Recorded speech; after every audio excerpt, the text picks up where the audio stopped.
नमस्ते दोस्तों, मैं मोनिका आपका स्वागत करती हूँ जोनी शब में। यहाँ हम लाते हैं ऐसी कहानियाँ जो आपको एक नई दुनिया में ले जाएं और हर कहानी के साथ एक नया अनुभव दे। आज की कहानी में है रहस्य, डर और तंत्र मंत्र का अद्भुत सम्मिलन। तो चलिए शुरू करते हैं और जानते हैं क्या होता है जब एक परिवार को बचाने के लिए तंत्र मंत्र का सहारा लिया जाता है। यह कहानी एक छोटे से गांव की है जहां राघव नाम का एक आदमी अचानक बीमार होने लगता है। उसके शरीर से एक अजीब सी ताकत बाहर निकल रही थी, जैसे कोई उसकी आत्मा को खींच रहा हो। राघव की पत्नी काल्यानी बहुत घबराई हुई थी।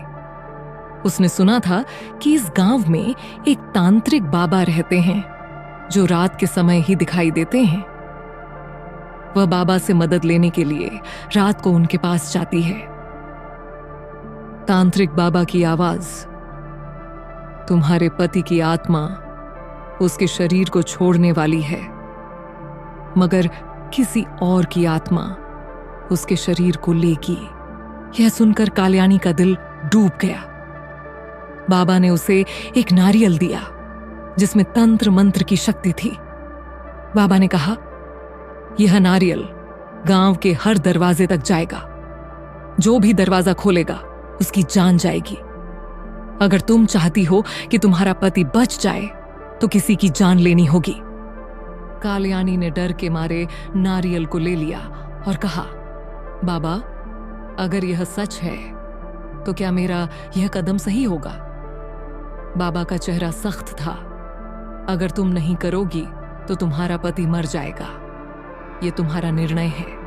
नारियल का डरावना सफर। रात के 12 बजे नारियल अचानक अपने आप हिलने लगा और गांव के दरवाजे पर जाने लगा। पहले घर की बुजुर्ग महिला ने उसे सुना, पर उसके बेटे ने उसे अंदर से रोक दिया। नारियल अब भी नहीं रुका और दूसरे घरों तक जाता गया। हर दरवाजा बंद रहता है। काल्यानी डर के मारे बाबा के पास लौट आती है। बाबा, अगर किसी ने दरवाजा नहीं खोला तो क्या होगा? बाबा ने आंखें बंद करके कहा, जो पहले से मर रहा है वह मर जाएगा। गांव में एक पुरानी झोपड़ी थी और वहां एक गरीब आदमी सो रहा था। कोई उसे चेतावनी देने नहीं आया। जैसे ही नारियल उस दरवाजे पर खटखटाता है, वह आदमी दरवाजा खोल देता है। एक भयंकर हवा उसके शरीर में समा जाती है। उसकी आंखें काली हो जाती हैं और वह गिर पड़ता है। जैसे ही उस आदमी की आत्मा निकलती है, राघव ठीक हो जाता है। तांत्रिक बाबा का चेहरा शांति से भरा हुआ होता है और वह बिना कुछ कहे जंगल की ओर चला जाता है। सुबह जब काल्यानी और राघव उठते हैं तो वह देखते हैं कि बाबा का आश्रम बस राख बन चुका है। किसी को नहीं पता था कि बाबा कहाँ गए थे। गांव में मरने वाले आदमी का पोस्टमार्टम किया जाता है, पर उसकी मौत की कोई वजह नहीं मिलती। राघव के सपने में एक महिला आती है जो उसी रात का चेहरा लिए हुए है। वह धीमे से बोलती है, अब तुम जिंदा हो, पर कब तक? तो दोस्तों, आपने सुनाई एक और डरावनी और रहस्यमय कहानी। क्या आप सोचते हैं कि काल्यानी ने सही किया? क्या बाबा सच में इंसान थे या कुछ और थे? क्या नारियल का सच कभी खुल पाएगा?